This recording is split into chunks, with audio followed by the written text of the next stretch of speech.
Mohon perhatiannya, mohon semuanya disimak sambil menikmati hidangan. Assalamualaikum warahmatullahi wabarakatuh. Alhamdulillah wassalatu wassalamu ala rasulillah wa ala alihi wa sahbihi wa man wala. Bapak dan Ibu hadirin, ya, ini karena saya bagian tausiah, ya Mas Sarman, Mas Firman dan hadirin sekalian, maka tugas saya itu akan mengait-kaitkan setiap tausiah dan kegiatan ini dengan masalah keagamaan kita, yaitu agama Islam, ya. Dan ini tugas kita, ya, tugas saya. Maksudnya begini. Silaturahmi ini kan momennya adalah di momen hari raya Idul Fitri, Lebaran. Dan Lebaran itu sangat kaitan erat dengan syariat agama Islam. Ajaran agama Islam, syariat itu sama dengan ajaran. Dan hari raya Idul Fitri itu sangat erat kaitannya dengan ajaran Islam, yaitu setelah kita menyelesaikan sebulan penuh puasa Ramadan. Dan di dalam Al-Quran dikatakan bahwa tujuan puasa Ramadan adalah untuk menjadikan kita sebagai hamba-hamba Allah yang bertakwa.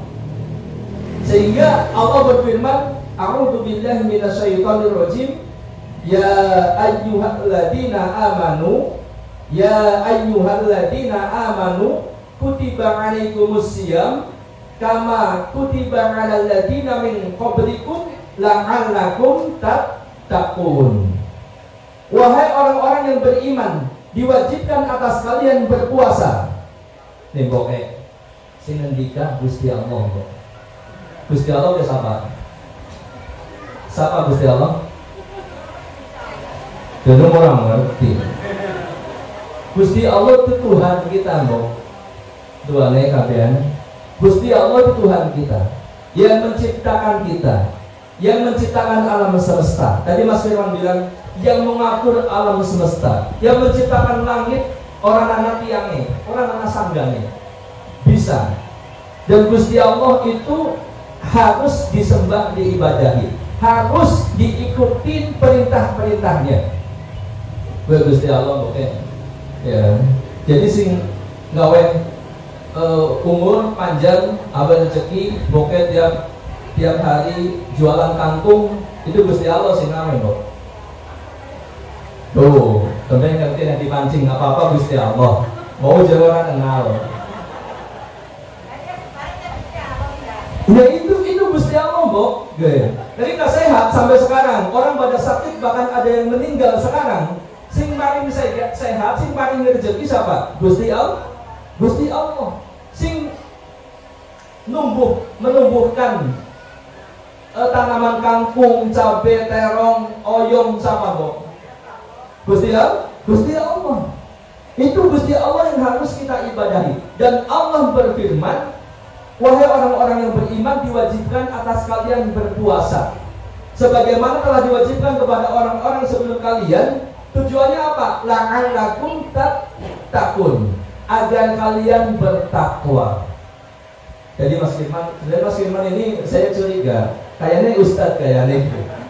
Iya. Semenjak umai merek musola. Ngarepin musola karena Mas Kopral kayak. Tahu-tahu lagi di musola dan seneng nggak? Lagi buka bersama gitu. Ya, mungkin sering dengar, Masya Allah. Ya, Mas Firman bilang, jadi bertakwa itu intinya melaksanakan perintah-perintah Allah dan berusaha menjauhi segala larangan Gusti Allah. Itu takwa. Jadi tujuan daripada puasa itu la'allakum tattaqun, yaitu untuk kita supaya menjadi orang bertakwa, orang yang berusaha melaksanakan perintah-perintah Allah dan berusaha menjauhi larangan-larangan Allah. Jika kita takon, aja pokoknya dinaslam. Perintah Allah apa baik dalam sing gampang. Contohnya perintah Allah, sholat, terus puasa, terus zakat, terus naik haji. Iya, gue sing gede-gede gue, perintah Allah sing gede-gede. Jadi rukun Islam, ya. Ya termasuk kalau syahadat, kita semua udah syahadat, sudah muslim. Syahadat, oke. Kemudian sholat, kemudian puasa, zakat, haji kalau kita mampu. Ya, termasuk yang sunnah-sunnah, ada umroh, ya, kemudian ada sholat-sholat sunnah, ada puasa-puasa sunnah, ada sedekah, ya, kemudian ada berbuat baik kepada karib, kerabat, ada kepada keluarga. Dan di antara perintah yang sangat agung adalah berbakti kepada kedua orang tua. Bukan harus berbakti ya belum? Apa dalam ini? Bukan dua orang tua orang. Kalau dua orang tua emang lahir kan sahabat ini. Iya kan dua kan? Iya ini kok orang. Oh, karena orang ngomong si murid. Iya. Kita semua punya orang tua, baik yang masih hidup maupun yang sudah meninggal lebih dahulu. Ya. Dan perintah Allah Subhanahu wa taala di antara yang tadi ciri orang yang bertakwa itu berusaha melaksanakan perintah Allah dan menjauhi larangan Allah. Di antara perintah yang sangat agung adalah perintah berbakti kepada orang tua. Nah, ceki, bokeh, kemudian tuane, ya, kemudian tua parka juga. Kalau Iwati, alhamdulillah masih sehat-sehat nih. Tua Wagiman sama tua Wadon, ya, alhamdulillah luar biasa. Tapi kayak bokeh, terus kemudian bahkan tuane ya, kan bahkannya udah meninggal, ya, masih bisa nggak berbakti kepada orang tua? Masih bisa? Gimana caranya? 100. Di antara mendoakan, ya. Yang kedua, ayo. Iya. Yang kedua adalah menjaga nama baik orang tua. Yang ketiga, menyambung hubungan. Ya, misalkan orang tua kita punya hubungan dekat dengan seseorang, baik kerabat ataupun orang lain, maka disambung. Sing biasa berinteraksi, yang biasa saling mendukung, saling mengunjungi, itu disambung. Ya, ini bagian daripada cara berbakti kepada orang tua yang sudah meninggal. Ya, contoh ramaku meninggal. Ya, ramaku kan ada si dua keluarga. Ya, kita sambung silaturahminya. Begitu terus. Salah satu bentuk bakti kita kepada orang tua. Di samping tadi mendoakan. Ya. Kenapa saya katakan bahwa berbakti kepada orang tua adalah salah satu perintah agama Islam yang sangat agung. Ya. Silakan bisa dilihat dalam surat Al-Isra ayat 23-24. Allah berfirman, wa qadha rabbuka alla ta'budu illa iyyah wa bil walidaini ihsana imma yablughanna indakal kibara ahaduhuma aw kilahuma fala taqul lahumā uff wa la tanharhumā wa qul lahumā qawlan karīmā waqfid lahumā janaha ad-dulli minar rahmah wa qur rabbirhamhuma kama rabbayani shaghira. Artinya, ya, disimak. Sing pegang HP nggak apa-apa, silakan, tapi sambil disimak. Dan Rabbmu, Gusti Allah, telah memerintahkan supaya kamu jangan menyembah selain Allah. Ini perintah yang paling agung. Kita harus hanya beribadah kepada Allah saja. Ini perintah nomor 1.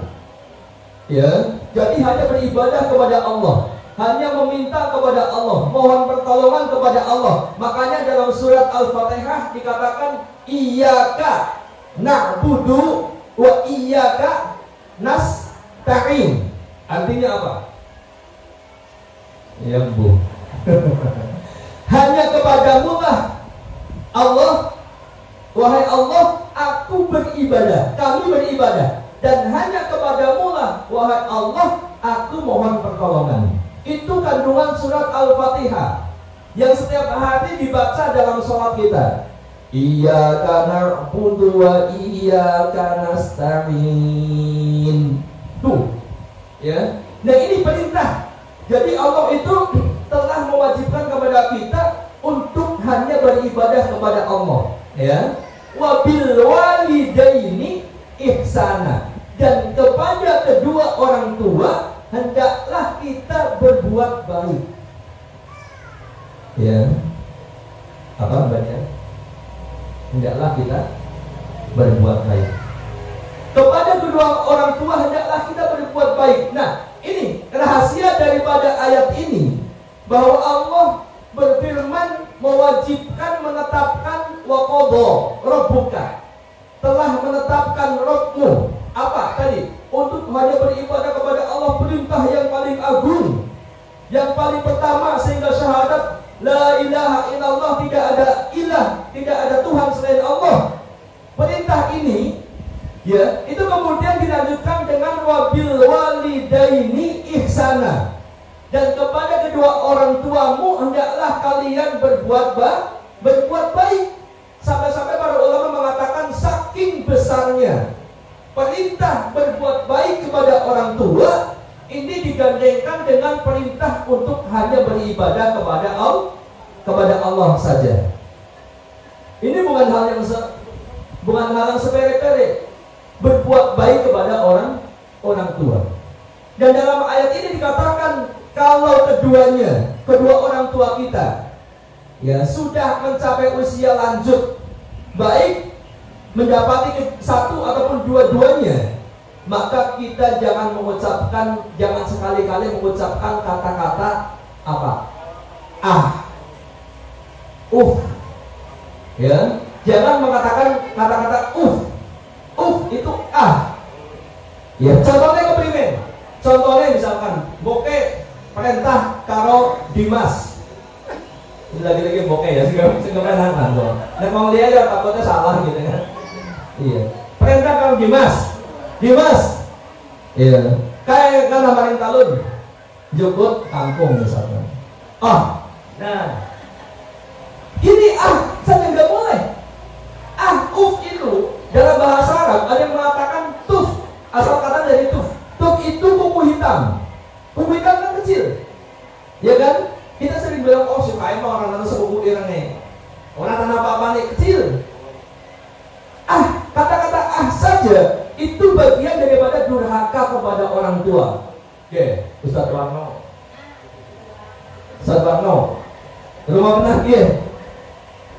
Nasihatnya sedulur gunung nih. Kabean. Ya. Usahakan siap, Kang Sarjo. Angkat tangan. Usahakan jangan sampai orang tua kita kecewa dengan kata-kata kita, jangan. Ya, makanya setelah aku tahu kapan bokeh, ya, insya Allah aku berusaha, walaupun aku belum bisa membahagiakan bokeh, nek diomong aku udah pernah orang pernah ngomong, usah, maksudnya sing mengecewakan. Ini insya Allah kita usahakan jangan, ya, sebab ini bagian daripada durhaka kepada orang tua. Nah, dalam ayat ini kemudian, ya, disuruh kita untuk berkata-kata yang lemah lembut kepada orang tua. Ya, Mas Karno juga kalau misalkan anaknya berkata lemah lembut, senang nggak Mas? Senang banget. Ya, senang banget, luar biasa. Walaupun anakku orang dua apa-apa, udah sapa-sapa, tapi kata-katanya lemah lembut itu sudah sangat luar biasa. Itu sudah menjadikan hati itu menjadi tenang, senang, bangga sama anak-anak kita. Tapi sebaliknya, anaknya mayor. Jadi mayor kayak mana itu? Contoh ya. Anaknya pengusaha. Ya, anaknya sukses, duitnya akeh, mobilnya 5. Ya, umahnya mewah, mepet salah. Mas Herman itu ya. Contoh, pokoknya contoh. Ya. serba ada terpandang, strata sosialnya selangit tinggi, orang paling terpandang di kampungnya, di kotanya misalkan. Tapi kata-katanya ke orang tua itu nyakitin. Ya. Siapa sih dalam kayak itu? Dalam bahwa mereka aku tadi orang sukses, tapi kata-katanya lebih lirika. Dalam apa orang? Orang dalam pengennya sukses tapi main. Ya didoakan aja. Oh Dimas. Dimas masih doakan jadi orang sukses. Dimas terus kudu sama-sama orang doa apa-apa dilakiti orang tua aja. Terus kebangetan. Pokoknya orang yang pernah ya. Nak sugih sih mending gitu ya. Den, ya jangan sampai nyakitin orang tua. Nggak boleh. Ya. Sekalipun kita menjadi orang yang paling sampai presiden pun nggak boleh kita menyakiti orang tua. Tetap harus cium tangan, tetap harus berkata-kata yang lemah lembut.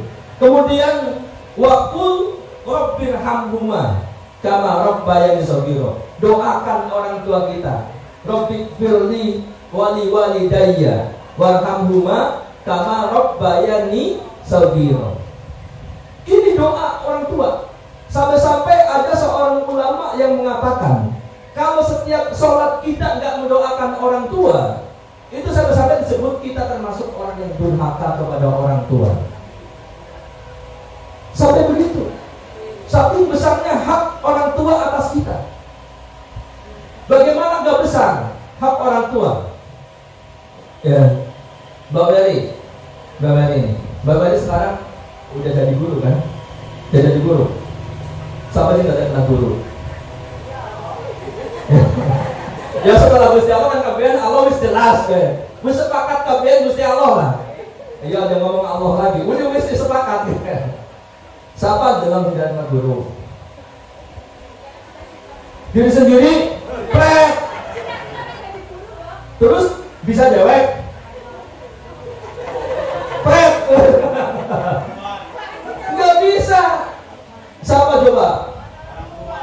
Orang tua. Emang lain-lain?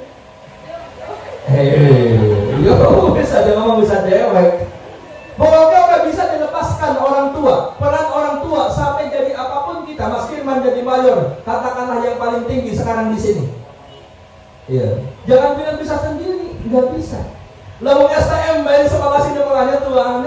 STM bayar buku selembar di kantongnya nggak ada wak. Aku kan ada sini. Musiknya Iwan Fals. Di kamar ini aku dilahirkan. Iwan Fals. Dul Subang. Karena aku suka kamarnya Mas Firman, bukunya si rambutnya gondrong. Makanya Mas Firman, kenapa orang nyangka ada di mayor dan biene. Sing nyoba siapa? Ramane, tuane, Godino. Mbak Weli sing muliahna siapa coba? Siapa sing muliahna? Dewek, pret. Dewek. Ya orangnya mau memakai lah, ya kan? Nah, maksudnya apa? Ya, gimana kita nggak bersyukur sama orang tua? Kita itu nggak bisa apa-apa, gitu. Kita tuh nggak bisa apa-apa. Sehingga kalau dari SD, SMP, SMA, ya sampai bahkan sampai kuliah, oke lah, ada yang kuliah sendiri. Tapi sampai SMA, misalnya kita kuliah kayak saya kuliah sendiri nih mas. S1 saya SUD, sarjana Usuluddin. Ya, saya memang kuliah sendiri, mungkin nggak pernah tahu saya kuliah atau nggak kuliah, mungkin orang nanti. Tapi tetap saya menjadikan saya bisa kuliah siapa? Saya bisa kuliah karena saya punya ijazah STM atau SMA. Siapa sih kepalanya SMA? Bokeh, dodol kecipir. Iya, gimana?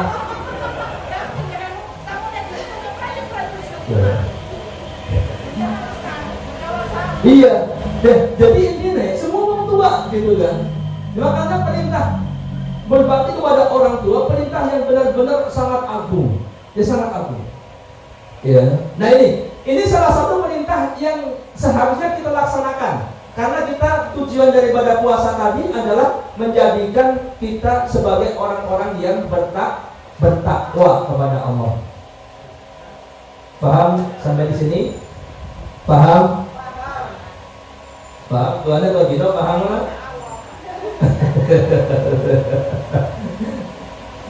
Ya. Masih pada sabar kok. Tunggu secuplik ya. Ya. Makasih Mas. Ya, Mas Karman memuliakan ini Ustadznya. Berkah pokoknya Mas Karman. Luar biasa. Amin. Baik. Oke, ayat-ayat Al-Quran yang memerintahkan berbakti kepada orang tua itu banyak. Bukan cuma satu. Tapi saya skip. Saya sampaikan satu tadi. Ya. Kemudian yang kedua, berbakti kepada orang tua termasuk amal yang dicintai. Oke, dalana, ya ruang kanan. Hadis. Saya berusaha untuk membawa keluarga KKS untuk paham. Di dalam sumber beragama Islam itu ada Al-Quran, ada hadis. Ya, tuh nih.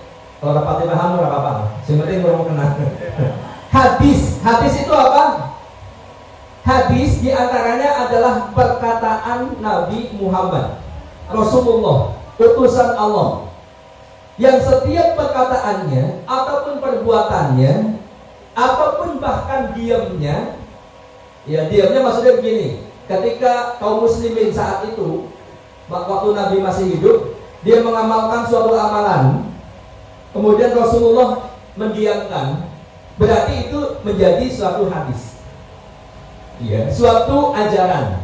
Artinya Rasulullah membolehkan, gitu, atau tak melarang sebaliknya, ya, begitu. Nah, hadis itu diantaranya adalah perkataan Rasulullah, dan hadis itu kedudukannya boleh dibilang sama dengan Al-Quran, hampir sama. Kalau hadis yang sahih itu sama-sama harus diyakini, sama-sama harus dipegang sebagai pegangan sumber beragama kita.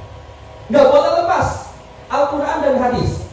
Sebab kalau Al-Quran saja, kita nggak akan bisa memahami Al-Quran secara keseluruhan. Ada banyak hal yang harus membutuhkan penjelasan dari hadis Nabi dan juga penjelasan para ulama. Contohnya apa? Perintah sholat. Perintah sholat itu global. Aqimi sholat, kerjakanlah sholat. Wis, katakanlah. Nggak dirinci. Sholat subuh berapa rakaat, sholat duhur berapa rakaat. Nang Al-Quran itu nggak dirinci. Rincinya nang apa? Nanti. Nang hadis. Cara-caranya sholat juga Al-Quran nggak disebutkan. Nah, makanya nggak bisa dipisahkan antara Al-Quran dan hadis. Nah, di sini tentang berbakti kepada orang tua, itu Rasulullah ada sebuah hadis. Ya, Rasulullah pernah ditanya, "Ayul amali ahabbu ilallah?" Amal apa yang paling dicintai oleh Allah? Dengar ini. Amal yang paling dicintai oleh Allah. Apa itu? Qala, beliau menjawab, as-salatu ala waktiha, yaitu sholat tepat pada waktunya. Maksudnya sholat tapi di waktunya, tidak keluar dari waktunya. Sholat zuhur antara jam 12 misalkan, katakanlah sampai menjelang asar. Jangan sampai lewat ke asar. Lebih bagus lagi sholat di awal waktu. Begitu adzan, Allahu Akbar, Allahu Akbar, Kang Sarjun siap-siap, wis wudu, wis nganggo sarung, nganggo peci, mari masjid. Itu terbaik. Ya. Kalau nggak bisa seperti itu, belum bisa seperti itu, yang penting jangan lewat waktunya. Sholat, as-sholatu ala waktiha. Ya. Kemudian beliau ditanya lagi, summa ayu. Kemudian apa lagi? Qala, beliau menjawab, birrul walidain, berbakti kepada orang tua. Kepada menang baik. Aus, busana, kagus ya. Pada orang semangat. Berbakti kepada orang tua. Nomor 1. Ya, qala summa ayu. Kemudian apa lagi? Qala, beliau menjawab, al-jihadu fi sabilillah, yaitu berjihad di jalan Allah. Oke. Ada sing menarik. Ya, masih biar mau lagi sih, kayak apa tuh mungkin, malah begitu ya, masih, masih. Gila dia kadang-kadang kalau orang konsen dicelupin telur juga kayak mungkin. Iya, memakai kain, lu mau kenal? Hadis kia, jawabannya sedikit ben jelas gitu kan. Jadi Rasulullah ditanya, amal apa yang paling dicintai oleh Allah? Sing pertama apa kayak mau? As-salatu ala waktiha, salat tepat pada waktunya. Kemudian summa ayun, apalagi wahai Rasulullah yang kedua, birrul walidaini, berbakti kepada orang tua. Yang ketiga, apalagi wahai Rasulullah, beliau menjawab al-jihadu fi sabilillah. Oke, anak sih menarik ya.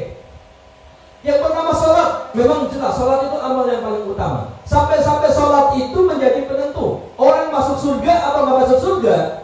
Kalau salatnya baik, dikatakan dalam hadis itu, kalau salatnya baik itu pasti baik amal yang lainnya dan hasilnya baik, masuk surga. Itu salat. Ya, kalau salatnya jelek, ya merugi. Apalagi nggak salat, Mbok. Gusti Allah sama Mbok. Tinggal deh. Gusti Allah perintah untuk sholat. Sholat enteng apa Mbok? Enteng. Berarti siap bersilaturahmi ke sholat terus sampai meninggal. Ya. Angel banget kamu. Aku ya isin dan anaknya ustad tapi bukan sholat tuh.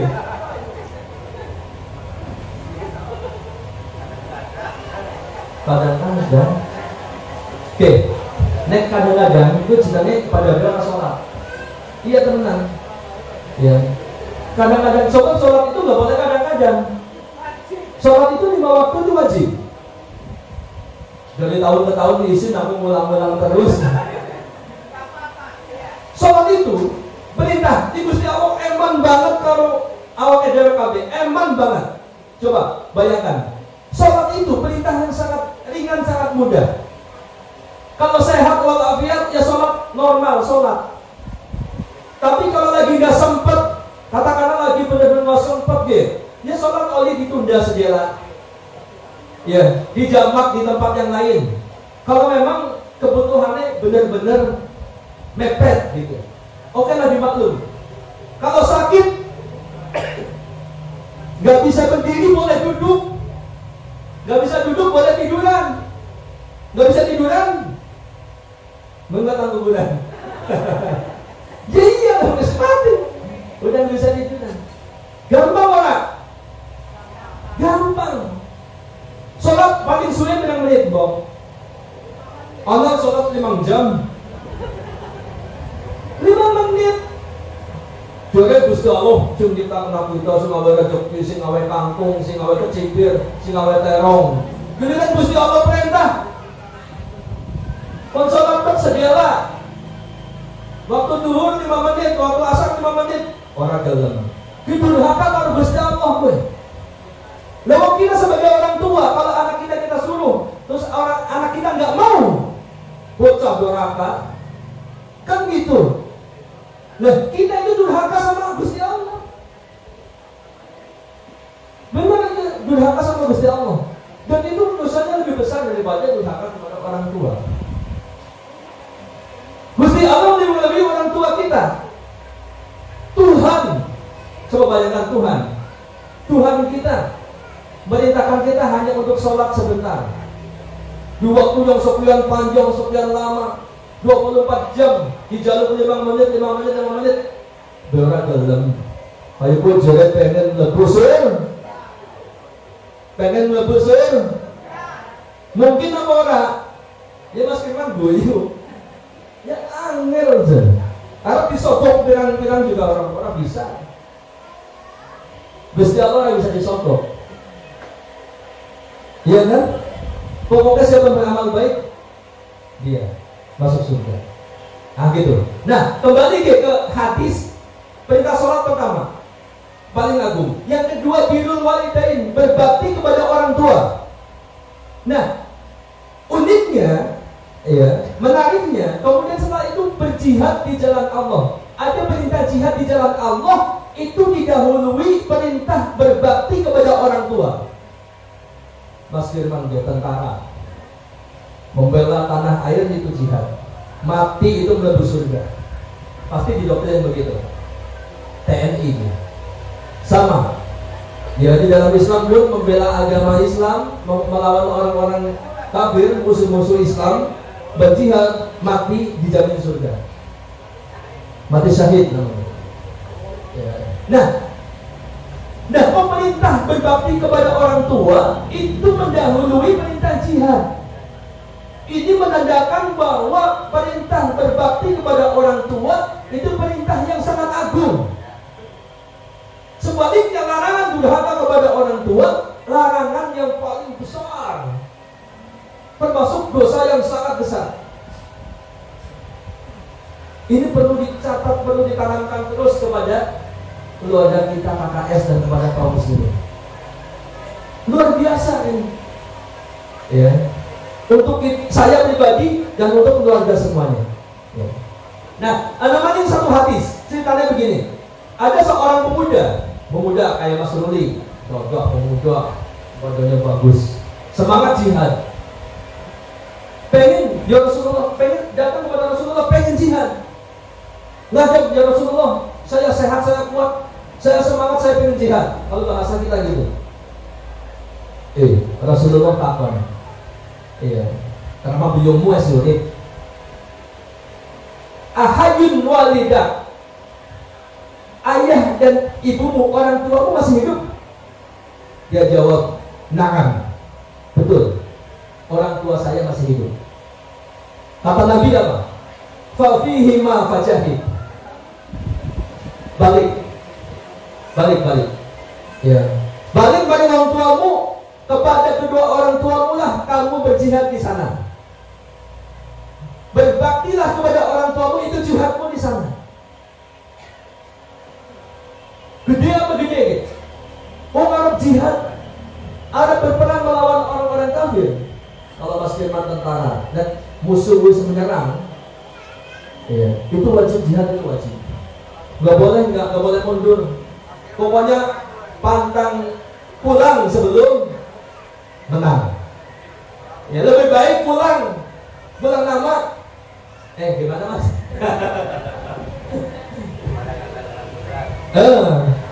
Daripada gagal dalam tugas. Itu memang begitu doktrin. Kalau tentara nggak kayak gitu ya, tentara kita udah dicaplok. Di dalam tentara Islam pun sama. Lebih daripada itu, membela agama Allah, berjihad melawan orang-orang kafir yang memerangi Islam. Ingat, yang memusuhi Islam memerangi Islam. Kalau orang non-muslim menang, diam ya, nggak boleh diperangi. Itu benda aja. Nah, anak mau ngarep jihad mbok, kan balik. Mbok mas urip, kamu mas urip esih, balik kan? Balik mau tuamu jihad, berbakti kepada orang tua. Itu luar biasa. Artinya, seolah-olah amal itu lebih besar daripada jihad. Apa setara dengan jihad di jalan Allah? Pada paham orang itu sih? Paham kan? No, mau kecuali tuannya dingin, nanti ya, iya, insya Allah Bang. Nah ini, ya, jam 11 Mas Rudi setekan ya, Mas Rudi balik ya. Mas Rudi dadahkan ya. Oke. Yang terakhir. Jangan, masih lama. Oh, belum. 12 minimal. Lalu coba kita kemana Bang? Nanti ditambahin makanannya. Moga. Itu kayak orang salah taraweh. Nak imamnya kedawan dia cuman makmumnya soalnya.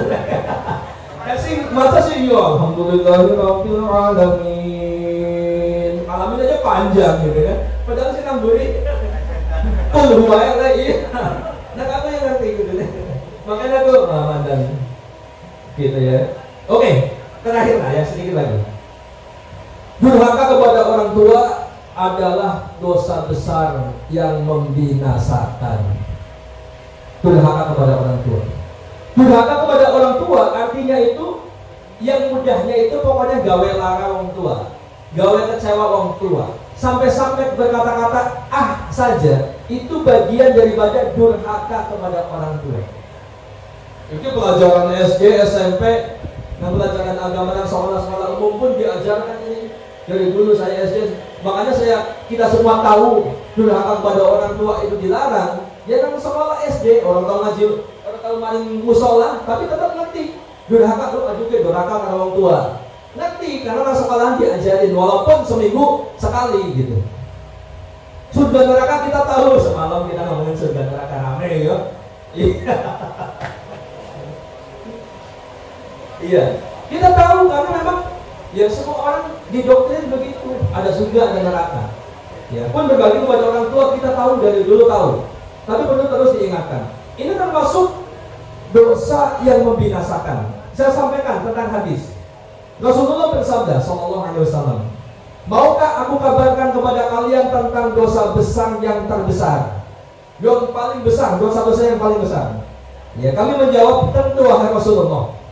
Maka beliau bersabda, yaitu menyekutukan Allah, berbuat syirik kepada Allah, menyembah Allah tapi menyembah yang lain. Ini berbuat syirik. Meminta kepada Allah tapi meminta kepada yang lain. Ini berbuat syirik. Ya, itu dosa yang paling besar. Kemudian yang kedua, durhaka kepada kedua orang tua. Durhaka kepada orang tua termasuk dosa yang membinasakan. Dan yang ketiga adalah yaitu berkata-kata dusta dan persaksian palsu. Saksi palsu termasuk dosa besar. Dengan persaksian palsu, orang itu bisa kena hukuman mati. Misalkan ada si A bersaksi palsu bahwa si B itu telah korupsi sekian miliar. Si A bilang saya saksinya, padahal enggak, karena pengen menjebloskan si B supaya jabatannya diganti sama si A misalkan. Ini saksi palsu itu ngeri sekali. Sebab hakim bisa menentukan vonis yang membahayakan orang tertentu. Makanya gue boleh sembarangan, oh saya sampaikannya saksi diada-adain. Ya, padahal nggak begini dibilang begini, nggak begitu dibilang begitu. Saksi palsu, berkata dusta, bahaya. Maka termasuk dosa besar. Nah ini termasuk di dalamnya adalah dosa durhaka kepada orang tua, dosa paling besar. Bahkan bisa melebihi mencuri, membunuh. Udah karena nyolong ayam, bae. Oh, bongso apa? Karang rena ngerti kabeh. Diarak muter-muter sekarang rena. Tapi nek ana wong bentak wong tuane dianggap biasa. Ya, dianggap biasa. Padahal itu mereka lebih besar daripada nyolong ayam. Ya, daripada nyolong ayam. Bukan berarti nyolong ayam boleh. Ya, dan warna. Bukan berarti nyolong ayam boleh gitu ya.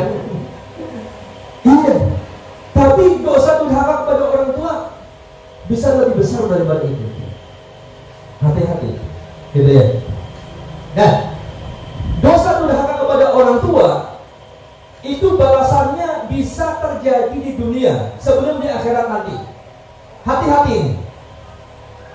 Ya. Mungkin boleh jadi usaha kita seret, usaha kita bangkrut, mungkin terjadi kecelakaan musibah kepada kita, itu disebabkan oleh dosa kita kepada orang tua kita. Sebab dosa terhadap orang tua, durhaka kepada orang tua, balasannya itu bisa di dunia dan bisa di akhirat. Kita lihat hadisnya. Kullu dzunubin yu'akhirullah minha ma syaa ila yaumil qiyamah. Setiap dosa itu akan menunda hukumannya sesuai dengan kehendak Allah sampai pada hari kiamat. Dosa itu ditunda sampai balasannya pada hari kiamat. Ya. Illa kecuali al-baghya wa uququl walidain. Kecuali durhaka kepada orang tua. Durhaka kepada orang tua itu balasannya itu bisa terjadi di dunia dan bisa terjadi di akhirat. Ini tadi luar biasa. Ya. Makanya jangan berani Ya, jangan menganggap enteng dosa kepada kedua orang tua. Jangan sampai orang tua kita tergores, hatinya tersakiti. Itu di dunia. Ya, sampai-sampai begini. Kalau Mas Firman semalam bilang kalau di Bali itu ada percaya karma. Siapa yang berbuat ini nanti dia akan dibalas langsung di situ. Istilahnya karma. Ya. Nah, di dalam dosa orang tua kepada orang tua ini pun begitu. Sampai-sampai kalau kita durhaka kepada orang tua, piteni, mesti anak cucunya kita, anak kita, cucu kita, mesti anak si durhaka kepada orang tua. Itu beneran. Makanya jangan sampai kita putus, ya, putus perbuatan dosa durhaka kepada orang tua supaya nggak turun-temurun, terus-menerus. Sampai orang mau bocah sampai gawak-gawak orang berdogi wong tuane. Nek ditelusuri wong tuane keprimen, bapaknya keprimen dia karo wong tuane. Ternyata sama. Bapaknya dia juga biar dulu karo wong tuane itu. Bu iya tua? Iya apa orang? Hah? Iya apa orang? Kejadian apa orang? Hah? Iya kan? Ya nggak tahu siapa gitu. Memang begitu. Sampai-sampai ada kisah nyata zaman dulu Ibro, orang tua digendong sama anaknya, mau ditaruh di satu tempat di tengah hutan, dibunuh di situ. Dan orang tua ini yang mau dibunuh bilang, di sini, di tempat ini, di dekat batu ini. Iya, dia bilang begitu yang mau dibunuh ini orang tuanya yang digendong. Sebab saya dulu membunuh orang tua saya di sini. Karena dia tahu itu balasannya itu cash di dunia. Walaupun itu sama ataupun beda dengan balasan model yang lain. Begitu. Jadi kalau usaha kita susah, ya kita mau daftar apa dan lain sebagainya susah, coba kepada orang tua minta maaf, minta ampun, berbakti sama orang tua, maka insya Allah dilancarkan. Insya Allah dilancarkan. Ya, sebab doanya orang tua, ridho Allah tergantung ridho orang tua. Ya, marahnya Allah, nesunya Gusti Allah, kesuai Gusti Allah, tergantung orang kesuai orang tua. Dan orang tua kesu berarti Gusti Allah kesu.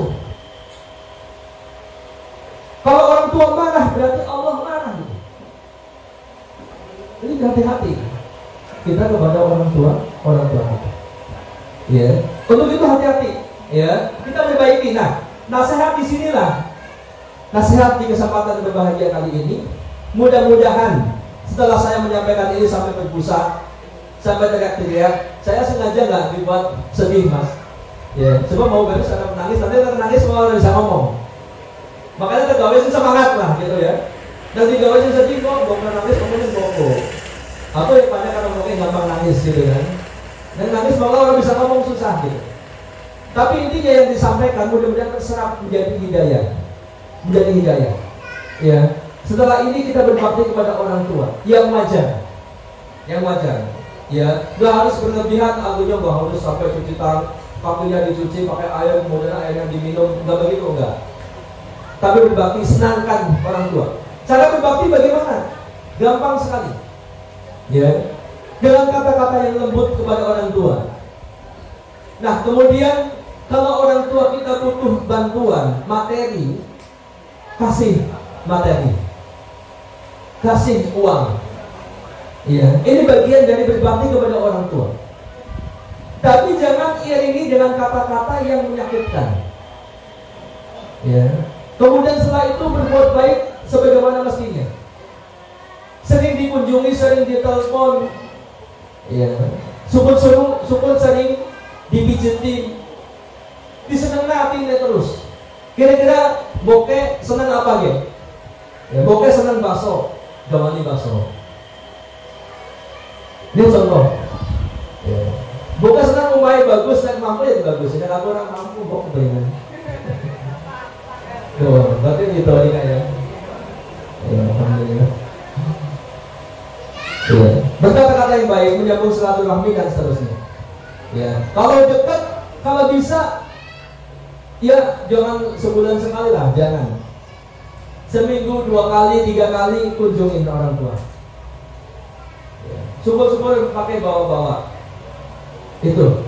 Dan harta, duit dana yang kita sisihkan untuk orang tua kita insya Allah menjadi berkah dan pasti tidak akan berkurang, malah justru yang ada bertambah. Berapa banyak inspirasi kita orang-orang yang sukses itu mereka baktinya sama orang tua luar biasa. Tambah sukses, tambah kaya, tambah sugih. Ya sebab sedekah itu tidak akan mengurangi harta. Maka sedekahun min mali. Sedekah itu tidak akan mengurangi harta kita, apalagi kepada orang tua kita. Tuh Mas Diono walaupun ayo Mas sekarang aku kalah gitu. Sedekahnya ya ke orang tua. Bener. Mas Diono beda apa tapi mau tua aja. Luar biasa ya. Dan aku saya ikut awalnya gitu. Bisanya bikin rok ya. Luar biasa. Ya. Walaupun tentunya nggak sebanding dengan Mas Firman, Mas Arman, yang lain gitu kan, yang duitnya lebih banyak. Tapi ukuran segitu sampai karena habis ini nggak punya duit tuh. Mesti sampai maring bokeh, maring timas, maring masih gitu. Tapi setelah ini nanti nggak punya duit ya. Itu luar biasa gitu, tiap barang gitu. Mau orang juta gitu. Duit teman-teman. Diam-diam kopral itu bakti sama itu lah kan. Ya. Baik, ini yang dapat disampaikan. Mohon maaf atas segala kekurangannya. Mudah-mudahan ada yang bisa dipetik hikmah daripada tausiah di kesempatan kali ini di silaturahmi KKS tahun 2025. Kita berdoa mudah-mudahan keluarga KKS semuanya sehat-sehat, guyup rukun, murah rezekinya, mudah rezekinya, sukses usahanya, sukses karirnya. Yang sedang proses mudah-mudahan Allah mudahkan lancar sampai full, sampai sukses, sampai jadi. Amin. Yang lagi kuliah dimudahkan kuliahnya, yang lagi kursus dimudahkan kursusnya. Mudah-mudahan keluarga KKS semuanya menjadi orang-orang sukses dunia dan akhirat. Amin. Subhanakallahumma wa bihamdika asyhadu an la ilaha illa anta astaghfiruka wa atubu ilaik. Wassalamualaikum warahmatullahi wabarakatuh.